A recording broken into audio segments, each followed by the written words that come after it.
bago niyong kasalo sa almusal. Tol! Ang inyong kaangkas sa biyahe. Tol! Kasama mo sa trabaho. Tol! Ka-jam ninyo sa umaga. Tol! Tolentino Online. Kasama ang mga tol ng bayan, Secretary Francis Tolentino at Miss Weng Hidalgo. Narito na ang Tol! Tolentino Online.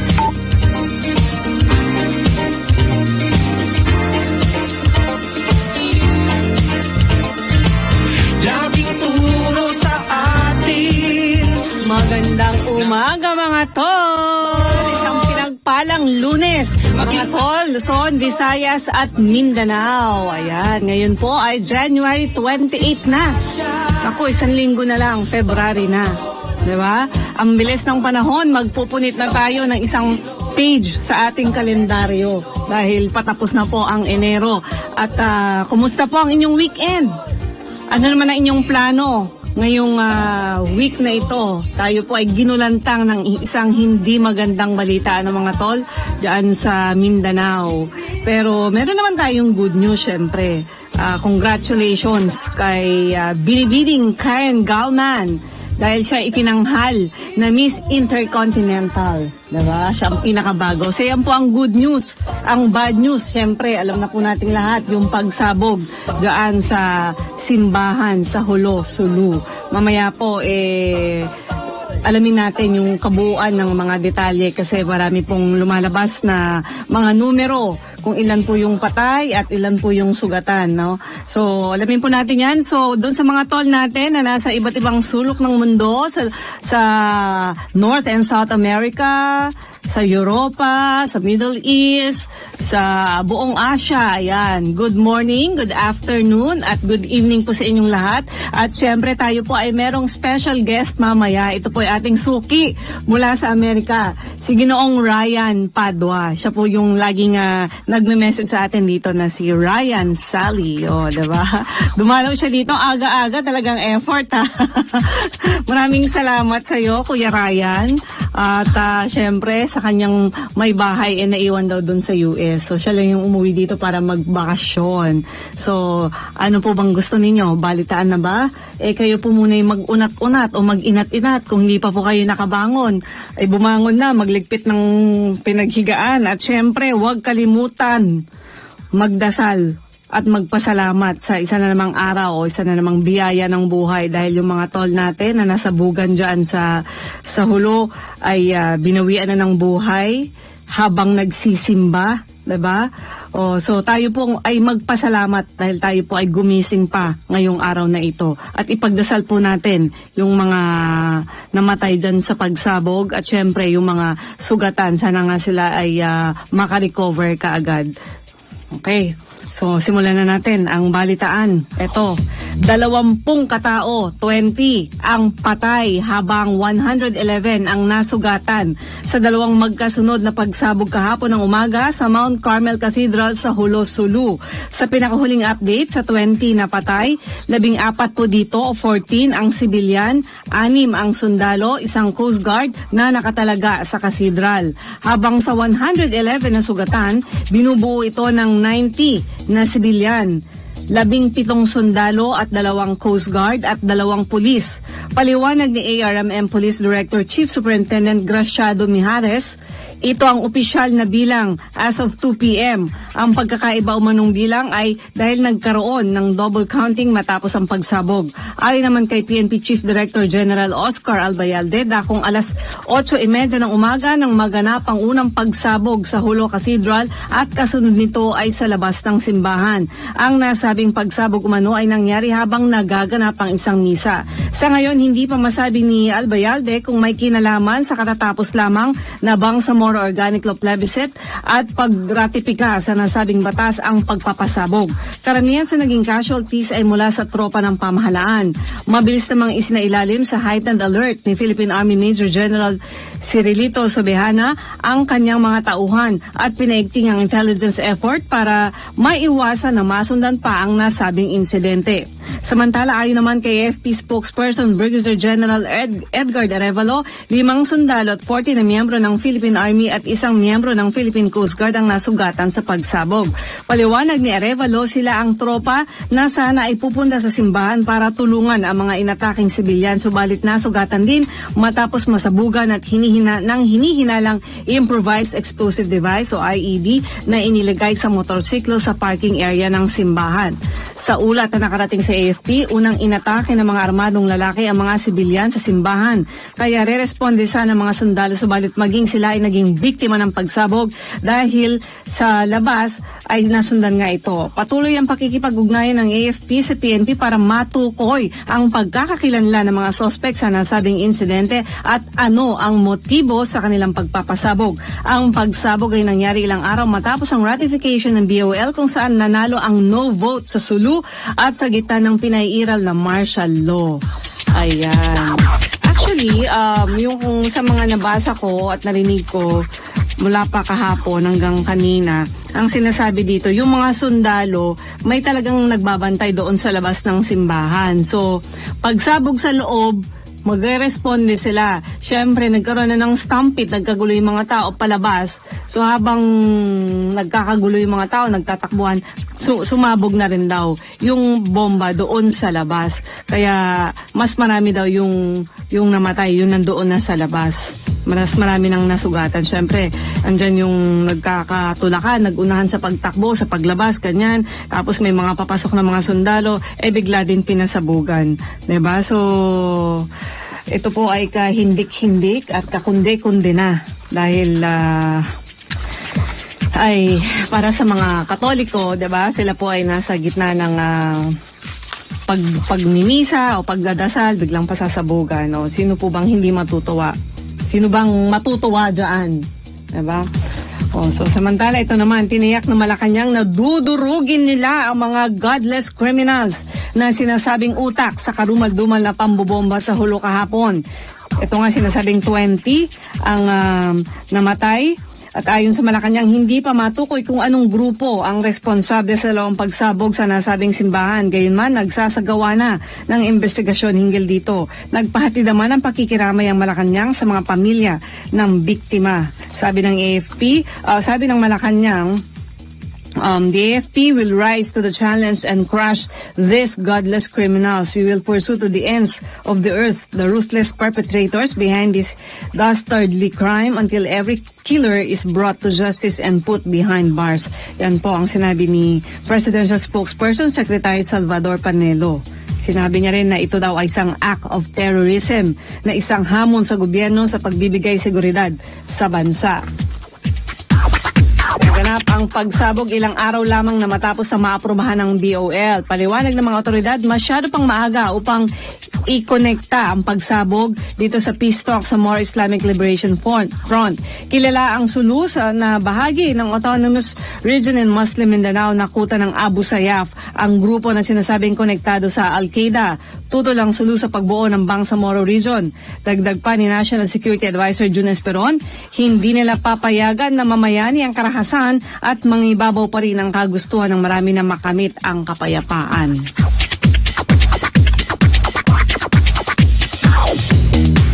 At kaugnay ng balitang yan, nakatakdang bumisita si Pangulong Rodrigo Duterte sa Hulo Sulu ngayon matapos nga ang dalawang pagsabog. Ang mga pagsabog ay naganap sa loob ng katedral. Sinabi ni Western Mindanao Command na dalawang improvised IED ang ginamit sa pagsabog. At syempre, kinundena na Malacanang ang pag-atake at tiniyak na pananagutin ang mga nasa likod ng krimen. Ayan. So, mga tol, ano pang gusto niyong balita? Ito pa rin. Samantala, mariing kinundena pa ni Pope Francis ang naganap na magkasunod na pagsabog sa Our Lady of Mount Carmel. Ito nga dahil nga ito sa kasagsagan ng banal na misa o habang nagaganap ang misa doon sa loob mismo ng Mount Carmel Cathedral. Sa talumpati sa harap ng mga AIDS patient, sa Panamas, tinawag ng Santo Papa na isang terrorist attack ang insidente. Ang karahasan anyang ito ay nagdulot na naman ng pagdadalamhati sa buong sambayanang Kristiyano. Tiniyak ni Pope Francis ang panalangin para sa mga nasawi at nasugatan sa pag-atake. Umaasa ang leader ng simbahang Katolika na magbabalik loob sa Panginoon ng mga mayroong marahas na puso.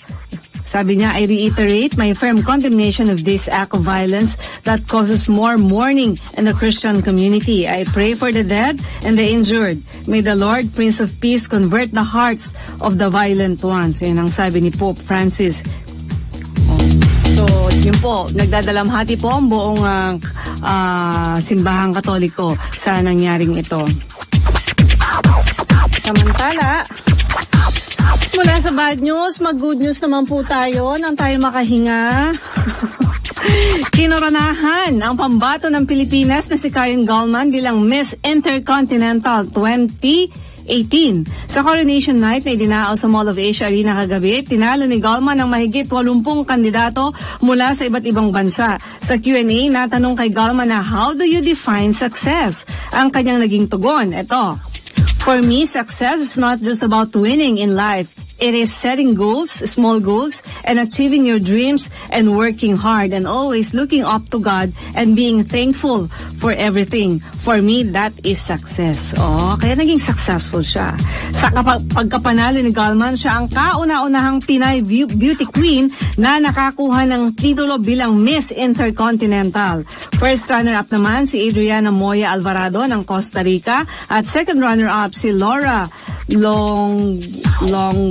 Longuarova ng Slovak Republic. At third runner-up si Hillary Holman ng Colombia. Fourth runner-up si Ngan An Ao Le ng Vietnam. At fifth place si Bella Larlapso ng Ethiopia. Ayan, congratulations kay Binibining Karen Gallman. At syempre, pride pa rin yan ng ating mga beauty queen. Hindi lang syempre yung Pilipinas ang nire-represent, kundi yung beauty ng Pilipinas. Kaya congratulations at syempre isang karangalan to para sa atin. Sa kabila ng hindi magagandang balita, meron ng punto, syempre, magandang balita. Ayan. Kapang magandang balita. Ito, nakapagtala ng panibagong record ang lalawigan ng Isabela matapos masungkit ang Guinness Book World of Records para sa pinakamaraming sabay-sabay na nagsayaw na nakasuot ng scarecrow. Personal na tinanggap ni Isabela Governor Faustino Boji D at Vice Governor Tony Pet Albano ang pagkilala mula sa adjudicator ng Guinness. At ito ay matapos saksihan ng mga kinatawan ng Guinness Book of World Records ang sabayang pagsasayaw ng mga taga-Isabela na animoy mga scarecrow. Ayon sa adjudicator ng Guinness, ang kailangan lamang lalawigan ay ma-break ang 250-person na record at 5 minutong sabayang pagsasayaw. Matapos saan niya ang kanilang ginawang verifikasyon, kabuoang 2,495 ang sabay-sabay na nagsayaw na nakasuot ng scarecrow costume. Ang paggawad ng parangal ay ginawad sa lalawigan ng Isabela kasabay ng Bambani Festival kung saan nagpakita ng kanilang kagalingan sa pagsayaw at paggawa ng mga costumes ang mga taga-Isabela. Bilang tugon, pinasalamatan naman ni Governor D ang mga taga-Guinness, gayon din ang kanyang mga kababayang Isabelenyo dahil nasungkit nila ang world record. Nasa 25 na bayan at lungsod mula sa lalawigan ng lumahok sa street dance parade competition na isinagawa sa Isabela Provincial Sports Complex. Oh, ayan, congratulations sa lalawigan ng Isabela. Yan, meron na naman silang bagong record na pagsasayaw ng sabay-sabay, suot ang costume ng sang scarecrow. Ito siguro inilalarawan din dito kasi yung scarecrow, di ba, doon yan sa bukid. So inilalarawan dito yung agrikultura dyan sa Isabela na ito yung talagang kanilang pangunahing kabuhayan dahil syempre ang Isabela ay isa sa mga nagsusupply ng maraming bigas at gulay sa buong Pilipinas, 'di ba? Kaya congratulations diyan sa Isabela. Mga tol, ang bilis ng oras, 6:50 na po ng umaga. Tayo po muna ay maghanap buhay. Magbabalik po ang Tolentino Online. Tolentino Online. Kasama ang mga tol ng bayan, Secretary Francis Tolentino and Miss Weng Hidalgo.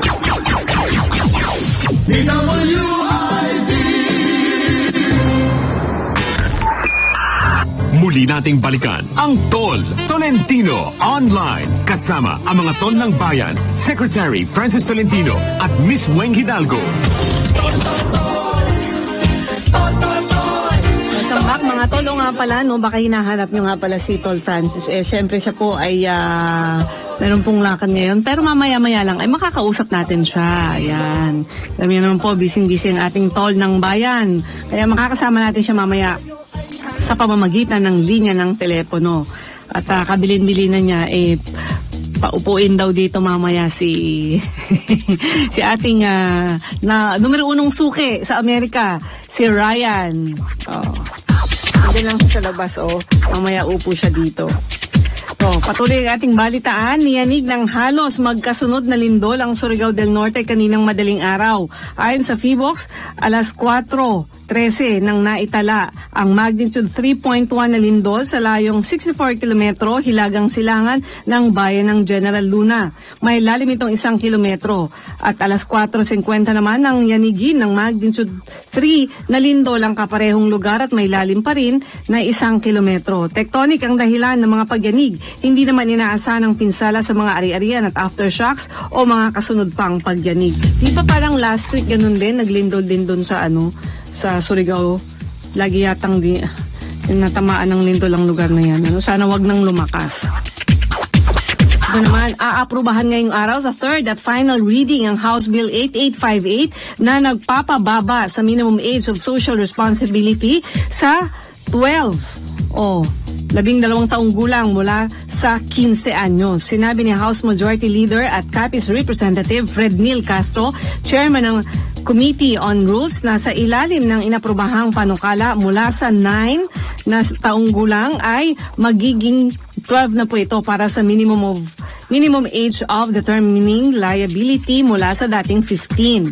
Inalis din sa ilalim ng panukala ang salitang kriminal at sa halip ay ginawa itong social mula sa original minimum of criminal responsibility patungo sa minimum age of social responsibility tulad na rin sa bersyon na tinatalakay ng Senado. Idinakda rin na ang batang sangkot sa murder, parricide, infanticide, serious illegal detention, carnapping at illegal drugs ay sasailalim sa mandatory confinement para sa rehabilitation sa Bahay Pag-asa na pinapangasiwaan ng DSWD.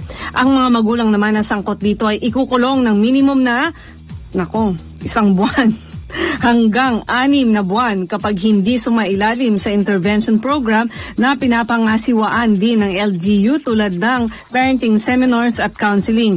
Kapag tumuntong na sa 18 ang isang bata at kapag hindi na reforma sa ilalim ng intervention program ay ibababa ang hatol sa kanya sa edad na 25 anyos. Ayan, kaya po tayo mga magulang, gabayan po natin ating mga anak para kahit wala po tayong ginagawa, ay hindi tayo makukulong, di ba? So, bantayan po natin yung mga anak natin.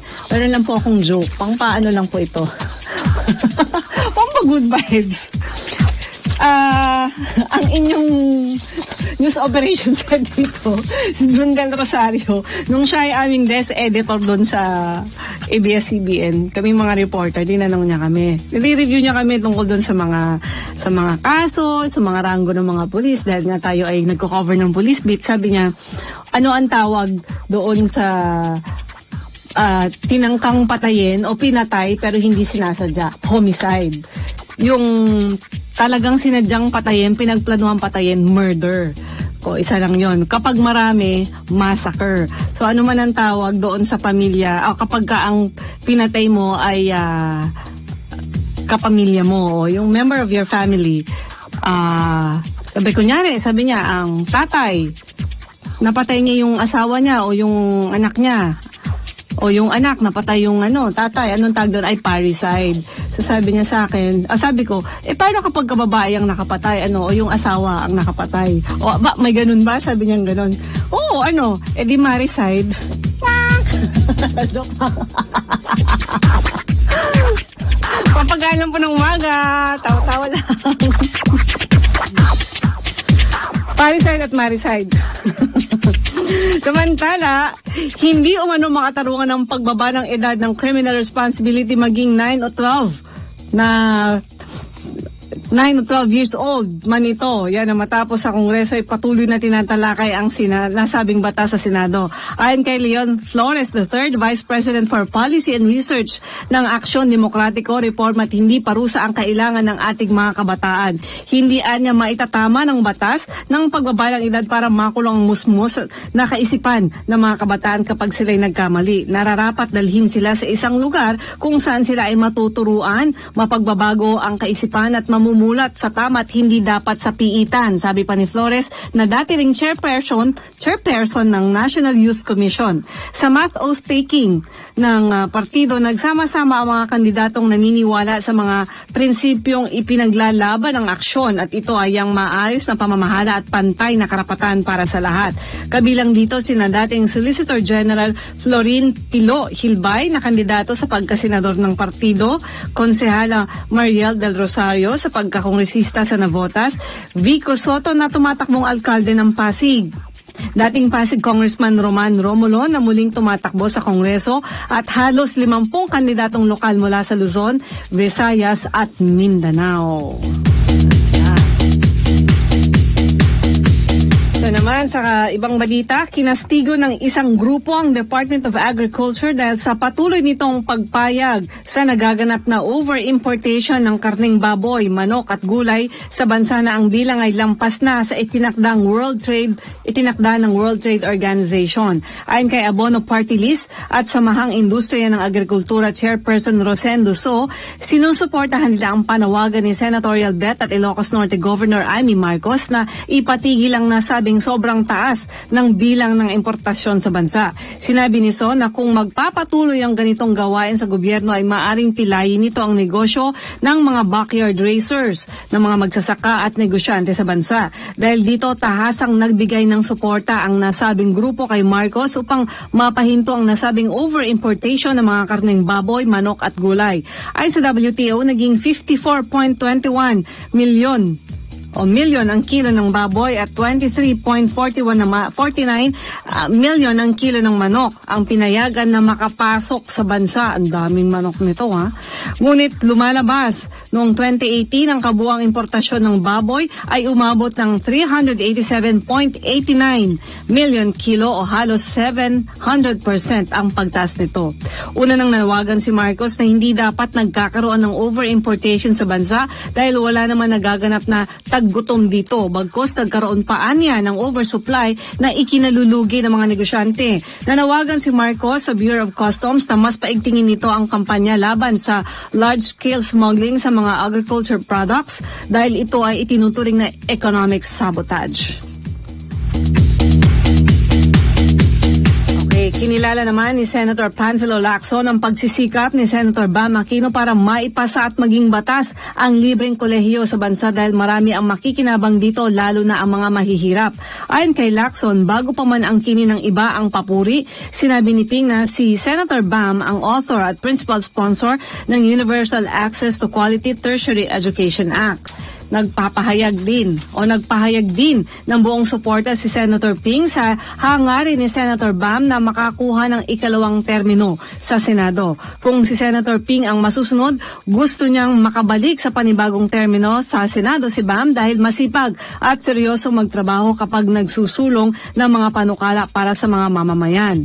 Ayon kay Lacson, ang author o may akda at nagsusulat ng batas, ngunit mas mabigat ang trabaho ng sponsor dahil ito umano ang nagtatanggol sa plenaryo. Paliwanag pa ni Lacson, mahirap ang trabaho ng sponsor dahil kailangan itong sagutin ang mga detalye ng panukala hanggang sa kaliit-liitang detalye nito.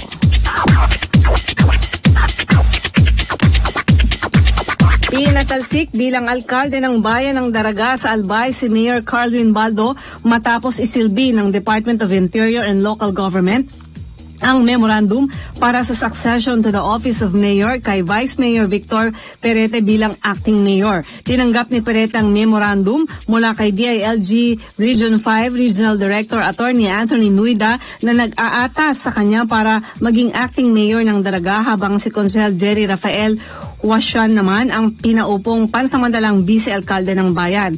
Ayon sa ulat, nagdesisyon si Commission on Elections Regional Director Attorney Maria Juana Valesa na atasan ng DILG na paupuin si Perete at Huasyan matapos ang ginawa nilang evaluation na hindi makakapagtrabaho, hindi magagawa ni Baldo bilang alkalde ang duty niya dahil sa mga kinakaharap na kaso. Si Perete at Huasyan ay parehong kumakandidato ngayong alkalde at vice-alkalde kalaban si Baldo at ng pinaslang na si Ako Bicol Representative Rodel Batocabe. Nauna nang sumulat si Baldo kay DILG Municipal Officer Angelita Mendez Aguilar na hinihiling na ipalit sa kanya bilang acting mayor si Konsehal Joy Marceliana na running mate ng alkalde na sa darating na halalan bilang vice-alkalde pero hindi pumayag dahil umano sa rule of succession. Oo nga naman kasi diba pag nawala ang mayor, automatic uupong mayor ang vice mayor at syempre automatic din na ang uupong vice mayor hindi lang kung sino yung gusto mo doon sa mga konsehal mo. Dapat yung number 1 na konsehal. Ayan. So, 6:27 na ng umaga, maya-maya lang po ay malapit na makakasama na natin ang tol ng bayan. At syempre, mamaya rin tatalakayin natin o ano man ang, alamin natin ang lagay ng trapiko sa Metro Manila at syempre ang lagay ng panahon. Pero bago po tayo mag-break, baka makalimutan ko ito. Basahin muna natin itong mga birthday celebrants.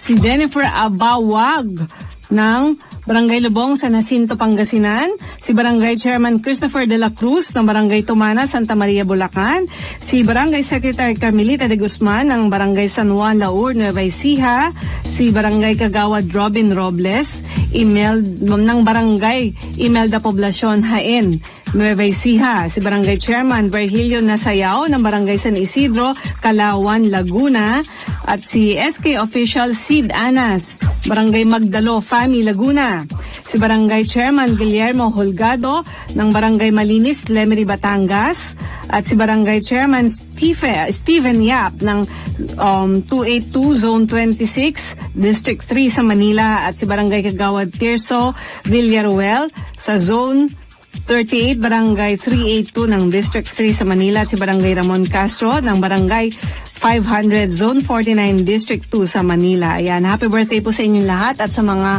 kakilala ko at kaibigan ko na nagbe-birthday. Ayan, si Janet Lay Humawan, si Jemima Onyas Mortel, si James Catral, at si June Oliveros, at si Rolly Ventosa. Ayan, happy birthday po sa inyong lahat. 6:20 na po ng umaga, magbabalik po ang Tolentino Online. Tolentino Online. Kasama ang mga tol ng bayan, Secretary Francis Tolentino and Miss Weng Hidalgo.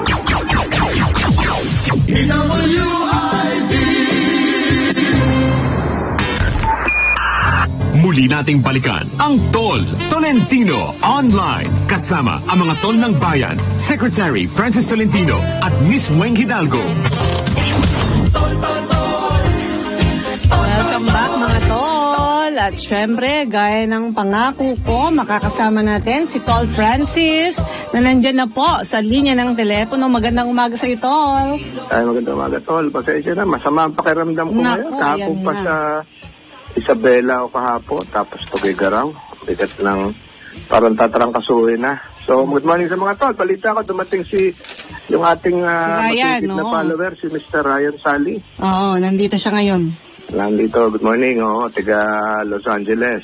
Oo. So, ano mainit natin balita yung kahapon, yung sa Hulo? Oo, yung pagsabog doon sa Mount Carmel Cathedral na yun nga, as of 10 p.m. last night, sabi ay 20 na yung bilang ng mga patay at 111 o 112 ang sugatan.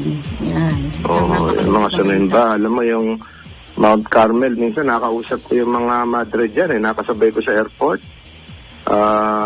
Iniimbita rin tayo doon sa lugar nila, pero siguro naman hindi ito papabayaan ng ating mga kapulisan na matapos yung investigasyon dyan at matugis kagad yung mga salarin dyan.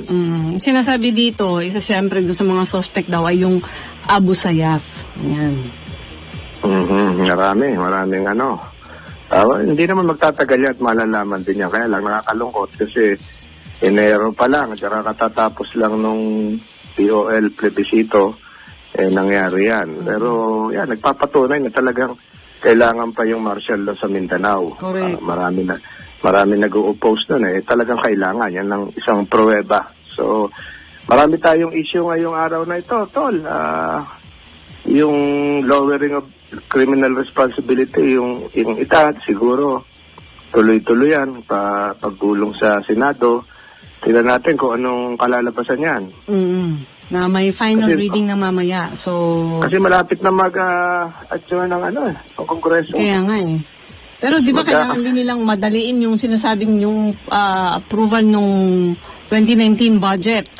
Isa pa yun. Hindi pa rin natatapos yung budget ng para sa ngayong taong ito. So yun dapat iras ng ating mga congressmen and senators. O kasi hindi makausad yung mga ibang proyekto dahil sasabihin wala pa yung budget. Ayan.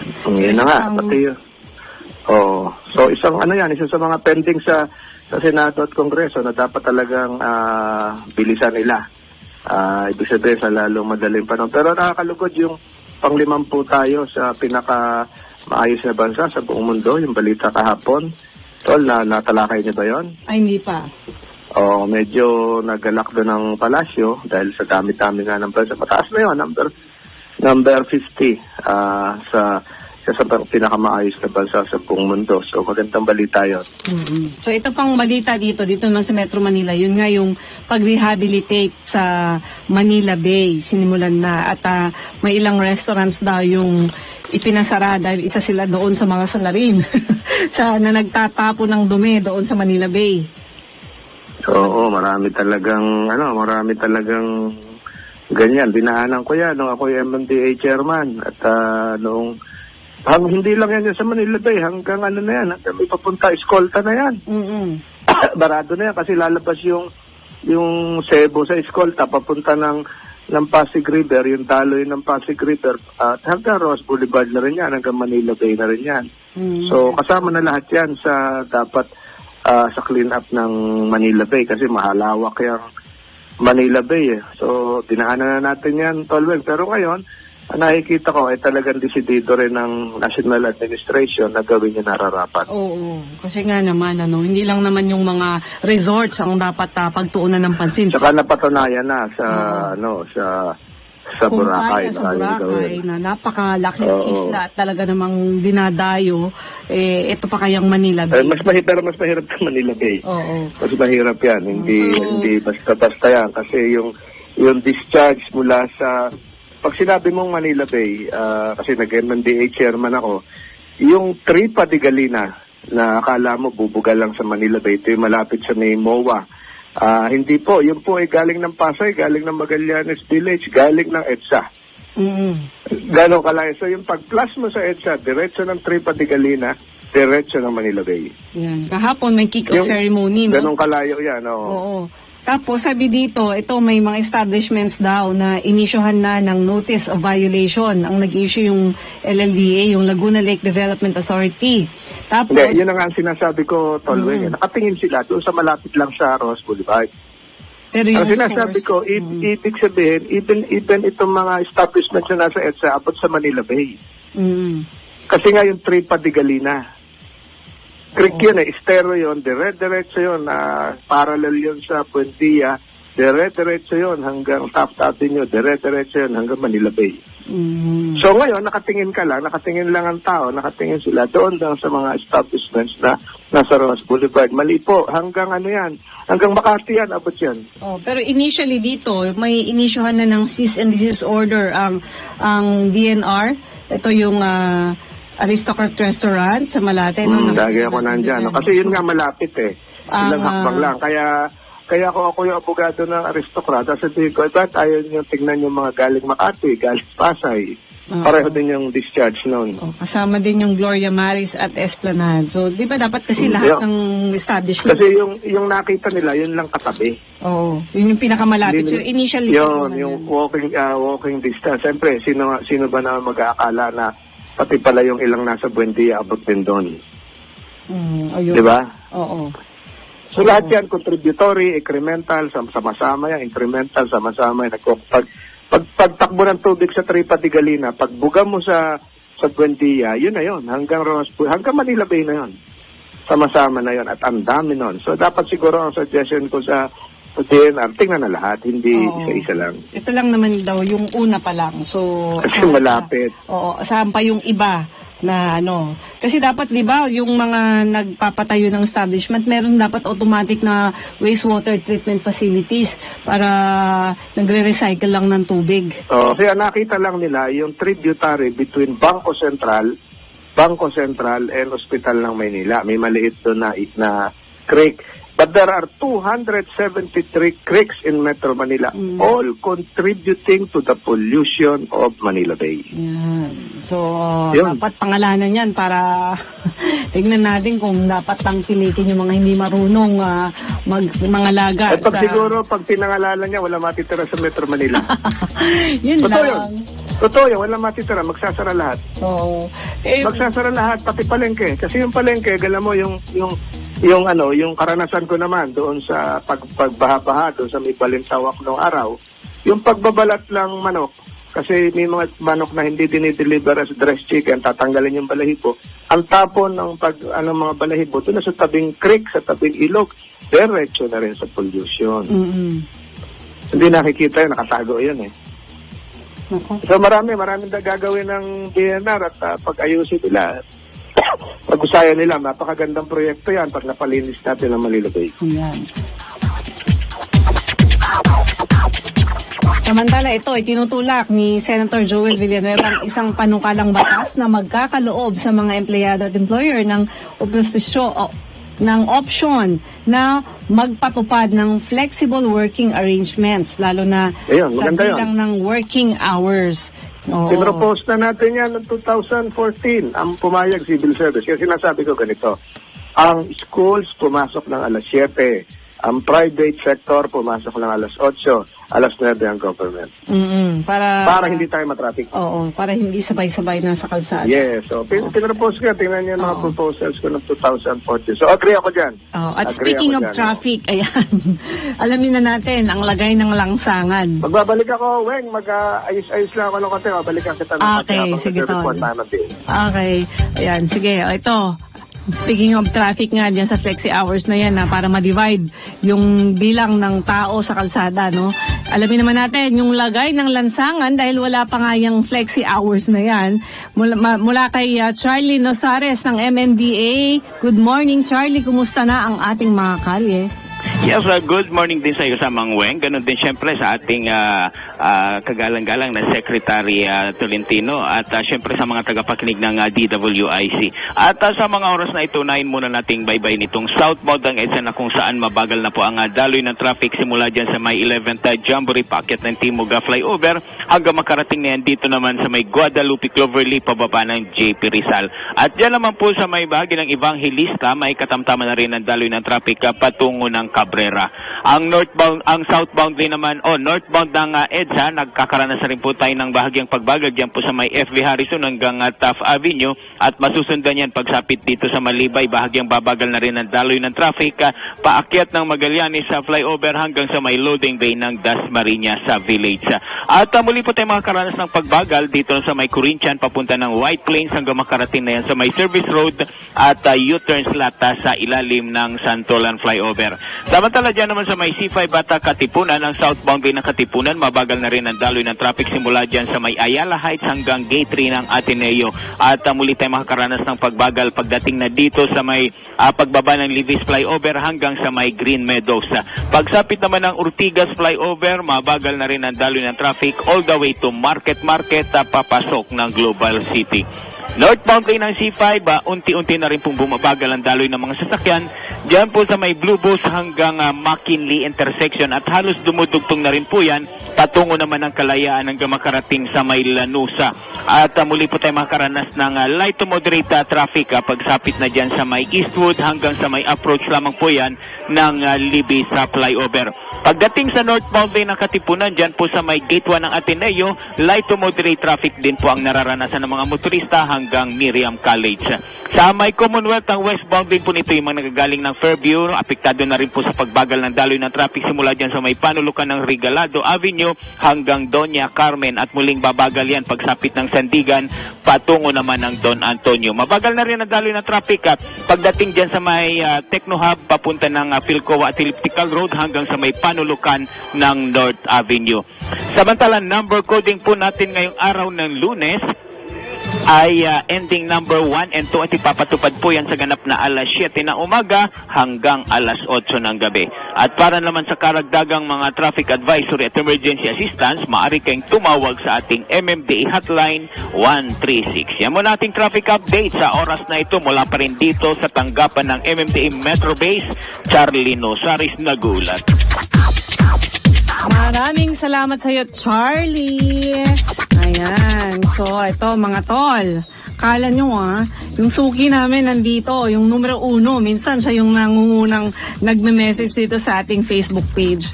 Ito, kasama natin. Kabilin-bilinan ni Tol Francis na paupuin. Itong si Ryan Sally. Ryan Padua siya. Sally yung pangalan ng kanyang may bahay. Oo, kaya Ryan Sally yung pangalan nila sa kanilang Facebook account. Nakabalik na ba si Tol? Francis, wala pa. O, sige. So, bumati ka muna, kuya. Good morning to the listeners, DWIC. Good morning. Thank you, Secretary Tol Tolentino. Thank you for having me and the Queen of DWIC. Ako hindi po. Si Weng Hidalgo. Maraming salamat sa inyo. Sige, mamaya nagpe-prepare lang daw muna si Tol, So, ito, basahin muna natin yung mga kapwa mo dito. Texter, yun ang message sa atin. Si Jessie Tolentino, yan, good morning. Si Gina Araw Arevalo, good morning. Sabi niya, si Supad Padua, sabi niya, hello po, ito si Sally, ang misis ni Ryan. I love you, honey. Take care always. Good morning to everybody. Oh, ang sweet. Love you too. Si Joan Romarate, Senator Tolentino, I support you. Si Cando Poli, good morning po, Senator Tolentino. Si Majuri Jing Lagasca, good morning, Senator. Pakidalhan na lang po ninyo ako ng mga campaign materials mo sa darating na campaign period dito sa San Juan, La Union. God bless po. Yan. Si Ofelia Dalisay, go, Senator Tolentino, good morning.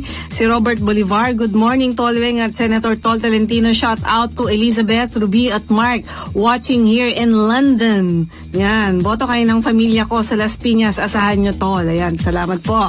At si Andrea Jong, blessed morning mga Tol, praying for peaceful Philippines.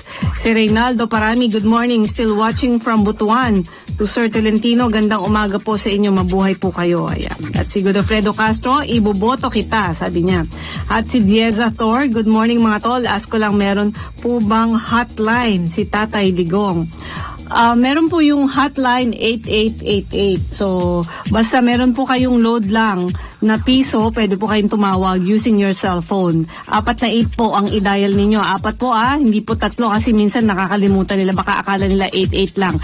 8888. Pwede po kayong tumawag doon. Ano man yung gusto ninyong hilingin or tanungin o ireklamo. Doon po sa hotline 8888.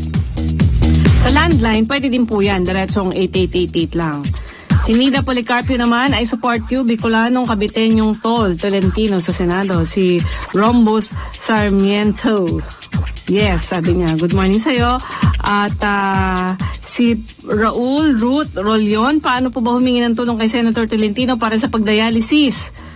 Mamaya tanungin natin. At si Army Gabino, good morning po. A blessed day ahead to all. Gina Takeuchi, good morning po, watching from Japan. Si Jason Shapno, bakit daw pinipilit ikulo ang mga kabataan na may paglabag sa batas? Hindi naman po ikukulong, i-rehabilitate sila. Ayan. Diba kuya? Tapos si Eloy De La Rosa, sure, Tolentino, Bongo Bato, good morning sa lahat. Si Volvin Omar, good morning po. Mayor Francis, God bless. Si Alma Marquez, good morning. At si Hil Paklian, magandang umaga, watching here in Alcobar, Saudi Arabia. Si Romy Ignacio, good morning, Senator Tolentino. At si Dory Reyes, watching from Germany. Our idol, you are our senator. Karapat dapat manalo. Si Angel Rosie Rodriguez, good morning Francis Tolentino, taga-Kawit ako, ikaw na para sa akin. Di ba kanta yun? Si Bien Chloe, si Ron, nice, tol. Si Maxi Bebet Atienza, good morning, Senator Francis and Anchorwoman, ma'am. At si Royal I Bullet for Senator Francis Tolentino. At maraming siyang ang tawag doon, thumbs up. Si Yoli Singh, go, Francis Tolentino. Si Norma Silar, good morning. At si Terry Castalia Harris, good morning po, watching from Beijing. Si June Quaresma, Gochong Tolentino, ayan, si Lucy Yap, sana ibalik na lang si Alex Santos. ng Monday and Thursday. Si Kuyang Alex, si Fatima Guadana, isa ako sa saksi kung bakit malinis ang estero sa Divisoria dahil palagi ako namimili dyan. Good morning from Emily, Yokohama, Japan. At yan na, si Tol Francis. Good morning, Emily, from Yokohama. Tol, kasama ko na si Madali kasi ako kanina, Tol, kasi may press con ako ngayon alas 8 sa Manila Hotel. Hinahabol-habol ko rin yung mga kaibigan nating mga taga-media. So, alas 8 na umaga hanggang alas 9. So, takbo kagad ako noon ngayon. Ewan ko lang yung traffic ngayon sa Rojas Boulevard. Kanina, sinabi na ni na ma-traffic ni Charlie Rosares. Ito, kasama ko na to dito sa booth, si Ryan Padua. Pwede na yung gawing kung ang korma dyan. Kayo na ng Tol Ryan and Tol Weng. Ayan. So, ngayon siguro, ma-traffic dahil lalo siguro sa February 1, kasama po tayo dyan sa pag-iikot sa Chinatown dahil Chinese New Year. Imbitahan natin si Ryan Sally. Maganda ang Chinese New Year sa Maynila, sa Binondo. So, may mga dragon dance, lion dance, at ito yung panimula ng standard Chinese New Year. So, punta ka rin doon, Ryan, at maikwento mo na napakaganda pala ng festivities dito sa Pilipinas. Yes, thank you. Thank you, Senator. So, nahihiya siya. Hindi pa ako na ngayon na mag-Facebook na binabati ko kayo dalawa sa inyong programa. ako ngayon lang magko-comment sa magandang umaga sa inyo, Tol Weng, Tol Ryan, ito po si Tol Francis na nanonood sa inyo ngayon dito po sa Tagaytay. So, ako ngayon ang inyong fan. Malapit na, Tol Weng, papalabas sa January 29, January 30, yung pelikulang Tol. So Wednesday na yan. Malapit na. So, abangan natin. Pero ngayon, matraffic na, kaya ako'y naghahanda-handa rin ng pag-alis at baka ako naman na maipit doon sa mahuli, doon sa pupuntahan kong press conference. Kaya magbabalik po tayo sa January 31 sa Webes para sa Tol ng Bayan at bukas naman po ay sa 30. Tayo naman po ay hindi ko na alam kung nasaan ako. Basta alam ko nasa Candelaria, Quezon ako at napakagandang fluvial parade ang inaayos ni Mayor Bunggaling ng Candelaria, Quezon. Nabati po natin sila. Tsaka dito dito sa ating Facebook, marami nang nagpaabot ng pagbate. Kanina binasa ko na kasi nung nakaraan, ang daming nag-message, hindi natin nabasa lahat. So kanina sinimulan ko na. So marami naman dito nag-express ng kanilang suporta sa iyo as usual. At may nagtanong kung paano daw humingi ng tulong kay Tol Francis para sa pag-dialysis. Yung Facebook ko, follow nyo rin yung Facebook ko. Nako-contact naman po ako doon. Kanina nga, binuksan ko yung Facebook ay 870,000 followers na tayo, Tolweg. Marami-rami na. Baka umabot ito ng 900,000 sa next week. So, maraming salamat sa nagpa-follow sa ating Facebook. Tolweg, ako'y mauna magpapaalam dahil habulin ko itong siksikan ng traffic dito sa Baclaran papunta ng Manila Hotel. Magandang umaga po sa inyong lahat, lalo na sa ating panauhin, si Ryan Sally, sa lahat po ng mga nakinig ngayon. Ito po Secretary Francis Tolentino. Sana po ay maging maayos ang araw natin ngayon at pagpabayan tayo ng dakilang may kapal. Maraming salamat mga Tol. Ayan, thank you. Ayan, so bago tayo magpaalam, mag-break po muna tayo. Meron pa tayong natitirang oras. So mga Tol, 6:52 na po ng umaga. Tolentino Online. Kasama ang mga tol ng bayan, Secretary Francis Tolentino and Miss Weng Hidalgo. DWIZ Muli nating balikan ang Tol Tolentino Online kasama ang mga tol ng bayan, Secretary Francis Tolentino at Miss Weng Hidalgo. Yan, meron po tayo natitirang 6 na minuto. Pasadahan ko na lang po itong last few messages. At syempre, kasama ko pa rin dito sa booth si Kuyang Tol Ryan Padua mula sa California, USA. Oh, eto, sabi ni Nila Senidoza, good morning po, Senator. Senator to be at si Benji Cariaga, kami po dito sa Katarungan Village, Muntinlupa City, kasama niyong nanunood. Ayan, thank you po. At si June Lozano Jr., morning po, Senator Francis. At sabi ni Fatima Guadana, good morning po, saksi ako kung bakit malinis ang estero sa Divisoria. Ito ay nung panahon nyo, nagtiyaga kayo sa nalinisin ito. Maraming salamat. Alam mo na, manalo ka kayo sa Senado. Ayan, si Rose Santos Dizon, gandang umaga po from Hong Kong. Si Bong Jackie, good morning from Montreal. At si Lito Tolentino, good morning from Texas, USA. Ang Kuya Suseng of San Diego, California. Tapos si Melo Cogolio, F. Tolentino kami, Surigao City. Ayan, maraming salamat. Nabanggit ko naman po kay Todd yung inyong pagbati at suporta sa kanya. Siyempre, ito nga, si Kuya Ryan, no? Talaga namang isa siya dito sa lagi yan na nagme-message tuwing meron tayong broadcast dito, kahit hindi lang actually dito sa Tol, no? Sa ano po ba yung mga natututukan ninyo, kasi syempre kayo rin naman po ay nagpapahinga. Pagkatapos ng balitang todo kay Sir Lakay, and then sa inyo, and then kay Amy. Oo, mamaya alas 7 susunod na ang Miss Agot. Andiyan na si Madam Shalala. Pagkatapos yun yung karambola. So lahat po yun natututukan ninyo. And then TMD. Oo. So kayo po ay nandito para magbakasyon. Bakasyon lang yan. Ayan. Pero matagal na po kayo sa US, katulad nung since 1980. Wow. Matagal-tagal na rin. At kayo po, sabi nyo kanina, kayo po ay retirado na. Retirado na pa 7 years ago. Wow, sarap. So, pasyal-pasyal na lang. Gaano po kayo kadalas umuwi? We go to different countries. So, probably every 5 years like that, or 2 years Philippines. But the rest are like Europe, China, like that. So, kayo po ay nagtrabaho sa IT company, sabi nyo kanina. IT company and the city of Sacramento. Ayan. O, diba? Kasi yung mga tol natin dyan, yung mga tumututok sa atin, no? Yung mga sila, sino ba to? Sila, Mr. Bolivar, yung mga nandyan. Wala yatang nag-message from Australia ngayon, ha? Ipinapanawagan natin sila. Ito, nandito si Kuya Ryan. At kung kayo ay uuwi rin dito sa Pilipinas para magbakasyon, dumalaw po kayo dito sa DWIC.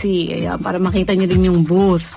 So, good morning daw, sabi ni Badet Kamiyama from Japan. At si Alma Marquez, good morning po, Toling, malapit na po birthday ng binan ko. Sana mabigyan siya ng pang-birthday. Si Sir Francis, sana matulungan mo ako na kahit paano mai-celebrate niya ang 79th birthday niya. Thank you po.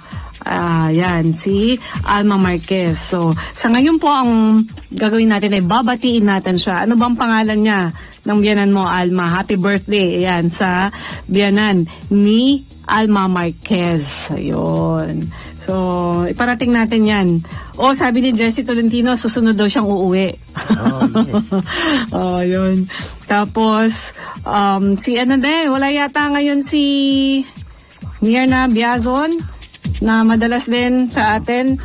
Mula naman siya sa Barcelona, Spain. No? So, meron na lang po tayong 2 minuto. Tayo po ay magsimula na magpaalam. Baka meron po kayong gustong batiin, gustong sabihin sa mga tol natin. Thank you mga tol, especially to Senator Francis Tolentino for having me, and Ma'am Weng Hidalgo, and to the DWIC radio station, the best in the best. Ayan. May humahabol. Si Manny Angeles from Perth, Western Australia po. At nakatune in po ako lagi dyan. Salamat po. At si Willie Zenny Banaa, good morning po from New York City. At eto, naku, hindi nagpahuli. Si Andrea Jong, Ohio, gusamahin dyan. Yan, Padua, enjoy your vacation, sabi niya. Ayan. Okay. So, mga tol, tayo po ay mag-ingat ngayong araw na to at sana tayo magkaroon ng isang mapayapa at matiwasay na buong linggo.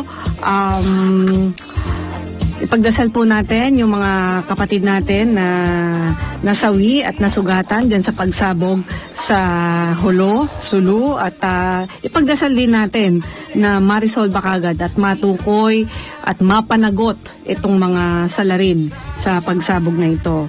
At may humabol lang po, sabi ni Junels Restobar, Tol at Tolweng, good morning, more power from Hong Kong. At si Lito Tolentino, huli ka na Kuyang Jessie, sabay tayo umuwi. Pasyalan natin si Miss Weng. Ayan, sige po. Sige po, magpaalam na po kami. Maraming salamat po sa inyong pagtutok ngayong araw na ito. At magkita-kita at magkarinigan po ulit tayo sa Huwebes. Yan, January 31. Siyempre, dito lang po sa DWIC 882. Ito po ang Tolentino Online. At ito po si Weng Hidalgo kasama si Ayang Kalwa. Okay, thank you mga tol. Tol, tol, tol, Tolentino, Tolentino, Tolentino. Tol! Tolentino Online. Kasama ang mga tol ng bayan, Secretary Francis Tolentino and Miss Weng Hidalgo.